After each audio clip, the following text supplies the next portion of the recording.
আসসালামু আলাইকুম প্রিয় অ্যাডমিশন সিকার্স শিক্ষার্থীবৃন্দ, যারা 2025 সালে বিভিন্ন ইউনিভার্সিটিতে অ্যাডমিশন টেস্টে অংশগ্রহণ করতে যাচ্ছ।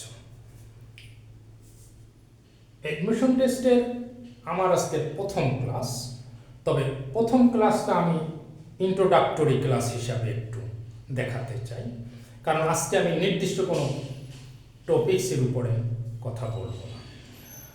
তোমরা নিশ্চয়ই জানো যে ইউনিভার্সিটি অ্যাডমিশন টেস্টে যারা অংশগ্রহণ করো তারা প্রত্যেকটা ইউনিভার্সিটির প্রত্যেকটা সাবজেক্টের জন্য প্রশ্ন ব্যাংক আছে। ইংরেজির ক্ষেত্রেও একই অবস্থা।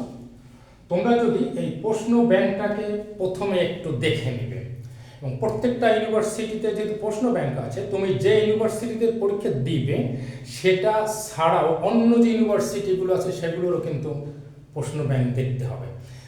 দেখে তুমি দেখে ফেলবে যে সেখানে কী ধরনের টপিক সেট করা হয়।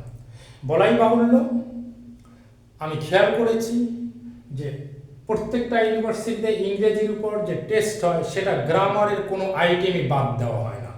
সেই আর্টিকেল থেকে শুরু করে একদম সর্বোচ্চ পর্যায় পর্যন্ত ফ্রেজ ক্লোজের ক্লাসিফিকেশন, সিনোনিম অ্যান্টোনিম তো একদম থাকবে, প্রিপোজিশন থাকে, সব কিছুই ওখানে থাকে।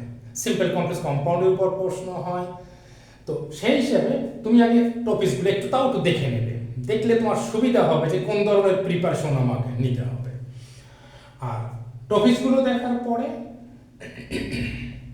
কিভাবে আগাবে সেটা হচ্ছে যে ওই টপিক সিরিজ যে কোনো একটা টপিক যদি তোমার হাতের সামনে আসে, সে ধরো একটা গ্রুপ ভার্বের সাথে দেখা হলো, গ্রুপ ভার্ব তো অবশ্যই দেবে। একটা গ্রুপ ভার্ব যদি আসে পুট অন,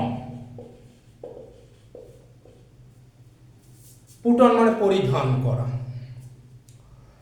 তোমার কাজ হচ্ছে, বা আমি যেহেতু দেখাবো, আমার কাজ হবে, আমি চেষ্টা করব এই পুটের সাথে আর কি কি প্রিপোজিশন লাগালে আমার জানার মধ্যে, আমি 3টা জানলে 3টা শেখাবো তোমাকে, 2টো জানলে 2টো, 5টা জানলে 5টা, মানে আমি যতটুকু জানি ততটুকু অবশ্যই আমি দিতে কার্পণ্য করব না। পুট অন পরিধান করা, পুট আউট নিভিয়ে ফেলা, পুট ডাউন লিখে রাখা বা দমন করা। ঠিক এইভাবে আমি ছোট্ট উদাহরণ দিলাম। এভাবে যদি আমরা দেখাতে হবে, অর্থাৎ যেটা আমরা পাবো ওখানে যে টপিকটি সেটার এলাবোরেশন করার চেষ্টা করতে হবে। যেমন ধরো একটা ইনফিনিটিভের সাথে দেখা হলো একটা কোশ্চেনের মধ্যে, আমি যেটা চেষ্টা করবো ব্যক্তিগতভাবে একজন অতি সাধারণ শিক্ষক হিসাবে এই ইনফিনিটিভের আদ্যপান্ত আমি দেখিয়ে দেবো।